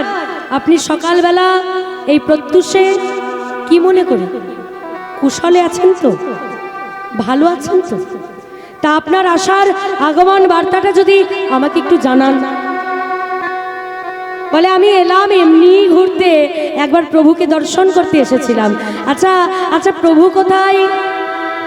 রাধারানী বললেন, তিনি তো ভক্তাধীন গোবিন্দ, তাই কোনো ভক্তের শরণাপন্ন হয়েছেন। নারদ মুনি সঙ্গে সঙ্গে বলে উঠল, না না না না না না না না না না, ওসব শরণাপন্ন টরণাপন্ন কিছুই নয়। তবে তুমি কি জানো কোথায় গেছে? বলে, হ্যাঁ জানো রাধে, তোমার গোবিন্দ কোথায় গেছে? তবে শুনে নাও, ত্রৈলক্ষ মোহিনী বিরজার কুঞ্জে গোবিন্দ বিহার করছে, আর তার রক্ষা করছে ওই শ্রীরাম। নারদ মুনি, কি বলছো তুমি? তুমি কি কথা বলছো? কার নিয়ে তুমি কি কথা বলছো? বলে, হ্যাঁ এই দেখো, দেখলে? আমি জানতাম তুমি বিশ্বাস করবে না, তাই তো তাড়াতাড়ি এসেছি যাতে তোমাকে দেখাতে পারি। চলো গিয়ে দেখবে, চলো। রাধারানী আমার রাগান্বিত হয়ে ছুটতে ছুটতে চলে যাচ্ছে বিরজার কুঞ্জ দ্বারে। সেখানে গিয়ে দেখতে পেলেন সত্যই শ্রীরাম দ্বার রক্ষা করছে। তাই দেখে প্রশ্ন করলেন না, কোনো প্রশ্ন করলেন না, সোজা সেই দ্বারের মধ্যে প্রবেশ করতে গেলেন। আর শ্রীরাম বাধা দিলেন, রাধে দাঁড়াও, রাধে এই কুঞ্জ দ্বারে তুমি প্রবেশ করতে পারবে না। রাধারানী বলল, শ্রীরাম তুই দ্বার ছাড়, আমি কুঞ্জের ভেতরে যাব। বলে, না রাধে, গোবিন্দের আদেশ আমি লঙ্ঘন করতে পারবো না, আমি দ্বার ছাড়তে পারবো না। শ্রীরাম তুই দ্বার ছাড়, আমি কুঞ্জের ভেতরে যাব। আমি দ্বার ছাড়তে পারবো না রাধে, গোবিন্দের আদেশ তা আমি কোনোভাবেই লঙ্ঘন করতে পারবো না। শ্রীরাম আমি কিন্তু তোকে অভিশাপ দেব, অভিশাপ। তোমার অভিশাপ আমি মাথা পেতে গ্রহণ করব রাধে, কিন্তু তোমায় আমি প্রবেশ করতে দেব না। ওরে শ্রীরাম, তুই আজ এই মুহূর্তে দাঁড়িয়ে আমার সাথে অসুরের মতো আচরণ করলি, তাই তোকে আমি অভিশাপ দিলাম, পরের জন্মে তুই অসুর কুলে জন্মগ্রহণ কর। বলো না প্রেমময়ী রাধা রানী গো, আমি এমন কোনো অন্যায় করি নাই, এমন কোনো অপরাধ করি নাই। ও গো রাধে,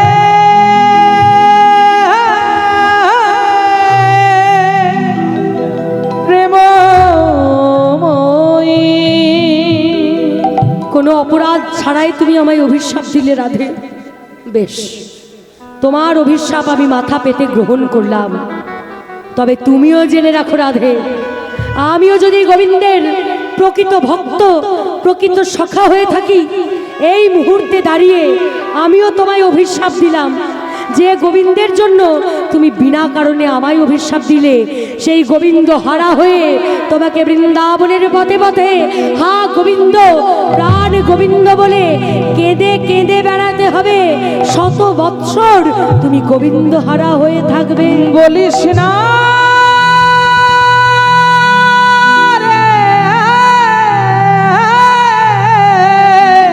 বলিস না শ্রীরাম, বলিস না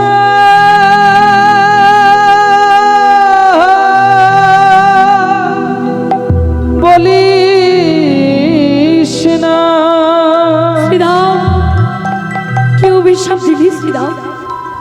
বেশ, অভিশাপ তো লয় হবার নয়, আমি তোর অভিশাপ গ্রহণ করলাম। এইবার আমায় প্রবেশ করতে দে। রাধারানী আমার, কুঞ্জের ভেতরে প্রবেশ করলেন। আর এতক্ষণ এত চিৎকার চেঁচামেচি শুনে বিরজা ভয়ে গলে জল হয়ে গেল। আর কৃষ্ণ, ভগবান কৃষ্ণ বর্ণ সর্প হয়ে সেই জল কেলি করতে শুরু করলেন। রাধারানী কুঞ্জে প্রবেশ করে কাউকে কোথাও দেখতে না পেয়ে ধ্যান যোগে বসলেন। আর ধ্যান যোগে বসে দেখতে পেলেন বিরজা জল হয়ে বইছে, আর গোবিন্দ আমার কৃষ্ণ বর্ণ সর্প হয়ে সেই জল কেলি করছে। রাধারানী সঙ্গে সঙ্গে ময়ূরী বেশ ধারণ করল। ময়ূরী বেশ কেন? বাঘ হতে পারত, ভাল্লুক হতে পারত, তা না করে ময়ূর হলেন কেন? জেনে রাখুন, ময়ূরের খাবার হলো সাপ, আর সাপের শত্রু হলো ময়ূর। তাই গোবিন্দ সর্পবেশ ধরেছে, রাধারানী ময়ূরী বেশ ধরেছে। এই ময়ূরী বেশ ধারণ করে গোবিন্দের অঙ্গে 3 বার দংশন করলেন রাধারানী। 3 বার দংশন করেছিলেন বলে গোবিন্দকে বলা হয় ত্রিভঙ্গ। 3টে অঙ্গ গোবিন্দের ভাঙা বা বাঁকা। কোনটা কোনটা? 1 হলো চোখ, নয়ন বাঁকা, 2 হলো কোমর বাঁকা, আর 3য় হলো জাহ্নু-দেশ বাঁকা। এইবার হয়েছে কি, রাধারানী যেই না 4র্থবার ঠোকর মারতে যাবেন, সঙ্গে সঙ্গে গোবিন্দ আমার আপন বেশে ফিরে এলেন, বিরজা আপন বেশে ফিরে এলেন। রাধারানী অভিশাপ দিলেন, বিরজা তুমি নারী হয়ে অপরজন নারীর ক্ষতি করলে। বিরজা, অভিশাপ দিলাম, তুমি সারা জীবন জল হয়েই বইবে। বিরজা কেঁদে কেঁদে বলল, প্রভু তুমি তো ভক্ত বাঞ্ছা কল্পতরু, ভক্তের মনোবাসনা পূরণ করাই হলো তোমার কাজ। তাহলে প্রভু, আমি কি তোমার সেবা করবার সুযোগটুকু পাবো না? গোবিন্দ আমার কথা দিলেন, বিরজা চিন্তা করো না, তুমি হবে নদী, তোমার নাম হবে যমুনা। আর আগত দাপর যুগে শ্রীধাম বৃন্দাবনে যখন আমি নন্দের নন্দন কৃষ্ণ রূপে জন্মগ্রহণ করব, আর কৃষ্ণ রূপে জন্মগ্রহণ করবার পর রাধারানীকে নিয়ে একদিন আমি তোমার বক্ষ মাঝে লীলা করব, যে লীলার নাম হবে নৌকা বিলাস। সেই দিন তোমার মনোবাসনা পূরণ হবে। আর রাধারানীকে কথা দিলেন, রাধে গো, আমি হলাম এই নিখিল বিশ্ব ব্রহ্মাণ্ডের মালিক। আজ আমি বিশ্ব ব্রহ্মাণ্ডের মালিক হয়ে তোমার কাছে হেরে গিয়েছি রাধে। সবাই তো নিজের জয়ের পতাকা বহন করে, আমি আমার পরাজয়ের পতাকা বহন করতে চাই। তাই রাধে, তুমি তোমার ময়ূরী বেশের একটা পালক তুমি আমায় দাও, যে পালক আমার চূড়ার উপর থাকবে, আর সেই চূড়ার উপর ময়ূরের পালক আমার পরাজয়ের প্রতীক হয়ে থাকবে। নিতাই গৌরী প্রেমানন্দে হরি বল হরি বল। তাই ওই গানটা আছে না, সুখ বলে আমার কৃষ্ণের মাথায় ময়ূর পাখা, আর শাড়ি বলে আমার রাধার নামটি তাতে লেখা, ওই যে জায়গো দেখা। এটাই হলো ব্যাপার। তাই গোবিন্দের চূড়ার উপর রয়েছে ময়ূরের পাখা, অন্য কোনো পাখা নয়, ময়ূরের পাখা। যেই না ময়ূরের পাখার বর্ণনা হয়ে গেছে, এইদিকে গোবিন্দ আমার বৃন্দাবনে মুরলীর ধ্বনি করছেন। আর মুরলীর ধ্বনি শুনতে পেয়ে রাধারানী বলে উঠলেন, আমার মন ভ্রমরা উড়ে যারে, মন ভ্রমরা উড়ে যারে, মন ভ্রমরা উড়ে যারে, মন ভ্রমরা উড়ে যারে। প্রাণ গোবিন্দের চূড়ার পাশে মন ভ্রমরা উড়ে যারে, প্রাণ গোবিন্দের চূড়ার পাশে মন ভ্রমরা উড়ে যারে, প্রাণ গোবিন্দের চূড়ার পাশে মন ভ্রমরা উড়ে যারে, প্রাণ গোবিন্দের চূড়ার পাশে মন ভ্রমরা উড়ে যারে। একবার উড়ে যা মন ভ্রমরা, একবার উড়ে যা। যেই না গোবিন্দ আমার বংশীর ধ্বনি করলেন, সেই মুরলীর ধ্বনি শ্রবণ করে রায় ধ্বনি আমার বলে উঠলেন, ওরে সখী, ওরে সখী, ওই দেখ আমার বধুর বাঁশি বাজে, তাতে হলাম আমি কুলের বউ, তোরা আমায় নিয়ে চল আমার গোবিন্দের কাছে। সখীরা বলে উঠল, রাধে যাবি তো? দাঁড়া দাঁড়া, তোকে একটু সাজিয়ে দিই। বলে না, সাজার সময় আমার নেই, আমাকে চলে যেতে হবে। বৃন্দাবনে আমার বধূ আমায় ডাকছে সখী। তুই কি শুনতে পাচ্ছিস না? ওই শোন, ওই শোনো গো, কোন কুঞ্জে আমার শ্যামে বাঁশি বাজে ও বাঁশি তোদের বাজে কানের কাছে, আর আমার বাজে প্রাণের মাঝে। বাঁশি তোদের বাজে কানের কাছে, আরে আমার বাজে প্রাণের মাঝে। তোদের বাজে কানের কাছে, আর আমার বাজে প্রাণের মাঝে। বাঁশি তোদের বাজে কানের কাছে, আমার বাজে প্রাণের মাঝে। ও তোরা যাবি কি না, তোরা ও যাবি তাই বল সই, কোন কুঞ্জে আমার শ্যামে শ্যামের বাঁশি বাজে ও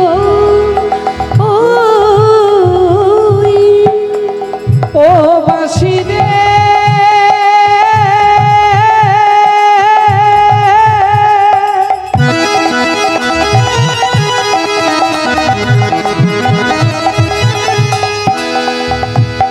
ও বাঁশি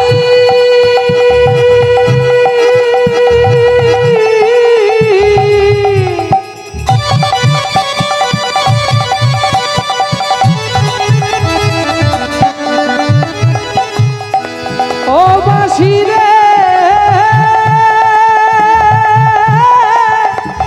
ও ও বাঁশি ও বাঁশি। সখী আর বিলম্ব করিস না, আর বিলম্ব করিস না, চল চল চল বৃন্দাবনে চল। রাধারানী আমার সুন্দর করে সেজে চলে যাচ্ছেন বৃন্দাবনে। ওগো বৃন্দাবনে প্রবেশিয়া ইতি চাই, বৃন্দাবনে প্রবেশিয়া ইতি চাই, বৃন্দাবনে প্রবেশিয়া ইতি চাই। বৃন্দাবনে প্রবেশিয়া ইতি চাই। কুণ্ডলতারা গিয়ে দেখে শ্যামরাই, কুণ্ডলতারা গিয়ে দেখে শ্যামরাই, কুণ্ডলতারা গিয়ে দেখে শ্যামরাই। কুণ্ডলতার আরে গিয়ে দেখে শ্যামরাই। চরণের অরুণু ঝুনু পড়ে গেল সারা, চরণের অরুণ ঝুনু পড়ে গেল সারা, ওই চরণের অরুণু ঝুনু পড়ে গেল সারা। চরণের অরুণ পড়ে গেল সারা। আরে নাগরে কহে আমার রাই আইলো পারা, নাগর কহে আমার গাই আইলো পারা, নাগর কহে আমার রাই আইলো পারা। নাগর কহে আমার গায়ে আইলো পারা। ওগো নিজ পিত বাসে রায়ের চরণ ধুলা পড়ে, নিজ পিত বাসে রায়ের চরণ ধুলা পড়ে, নিজ পিত বাসে রায়ের চরণ ধুলা পড়ে। নিজ পিত বাসরায় চরণ ধরা পড়ে। আর ললিতা বিশাখা হাসে কুণ্ডলতারা রে, ললিতা বিশাখা হাসে কুণ্ডলতারা রে, এই ললিতা বিশাখা হাসে কুণ্ডলতারা রে। ললিতা বিশাখা হাসে কুণ্ডলতার আরে। ললিতা বিশাখা কুণ্ডলতার আর থেকে তাকিয়ে তাকিয়ে দেখছে। এইবার সেই শ্যামের বামে দাঁড়ালো নবীনা কিশোরী, দাঁড়ালো শ্যামের বামে। কালা চাঁদ,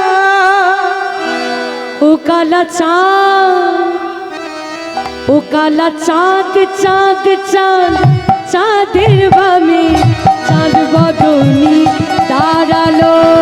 চাঁদ চাঁদ চাঁদ চাঁদের বামে চাঁদ বদনে দাঁড়ালো। কালা চাঁদ, কালা চাঁদ, কালা চাঁদ চাঁদ চাঁদ, চাঁদের বামে চাঁদ বদনি দাঁড়ালো। ও কালা চাঁদ, কালা চাঁদ চাঁদ চাঁদ চাঁদের বামে চাঁদ বদনে দাঁড়ালো। কালা চাঁদ, কালা চাঁদ, কালা চাঁদ চাঁদ চাঁদ, চাঁদের বামে চাঁদ বদনি দাঁড়ালো।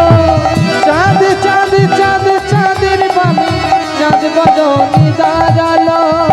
এইভাবে রাধারানী আমার প্রাণবধূর পাশে গিয়ে দাঁড়ালেন। আর এখানেই রূপের কথা সমাপ্ত হলো।